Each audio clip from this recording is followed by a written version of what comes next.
Okay, well, let's get more on China's ties to South America and speak to Jorge Heine, a former Chilean government minister and ambassador to China and co-author of the book, The Active Non-Alignment Option. Mr. Heine, thank you very much indeed for joining us. Now, how important do you think this year's summit is in shaping the future of trade and investment in the Asia-Pacific region, then? Well, it is a very important summit in the sense that APEC has been a great champion of trans-Pacific trade. It has been doing this for 35 years now, and it is important to keep that flame alive.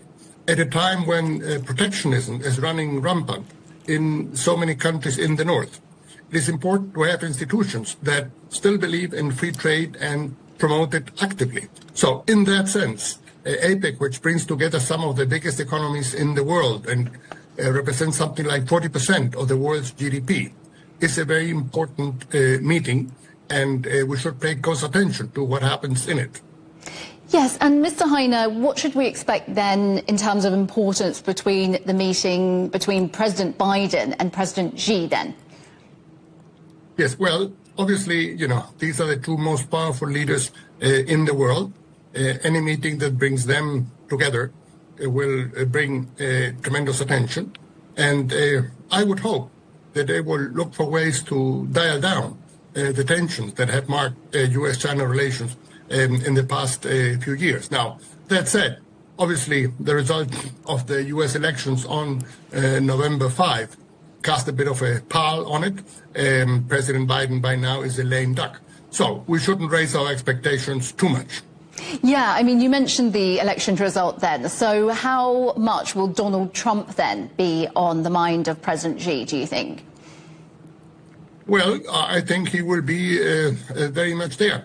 There have been some speculation that, in fact, President Trump might withdraw the United States from APEC, as he famously did from the Trans-Pacific Partnership in 2017. So there's a big question mark about the future of trans-Pacific trade under a second Trump administration. Obviously, there is no certainty this will happen, but it may. So there's lots of questions now as to what will happen with trans-Pacific trade in years to come. Yeah, although the relationship between China and Latin America is traditionally strong, isn't it? Do you think that will continue? Of course it will. I mean, one number I like to use is to look at what China-Latin American trade was in 2000. It was around $12 billion.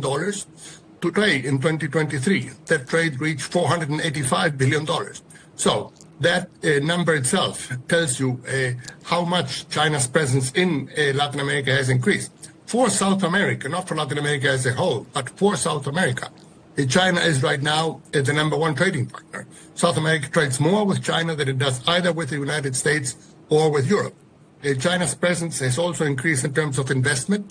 They're probably somewhere around $150, $160 billion worth of Chinese investment in the region. There's also the element of financial cooperation. So China has a strong presence in Latin America, and I expect that will continue to increase in years to come.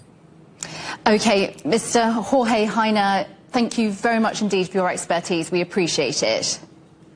Thank you.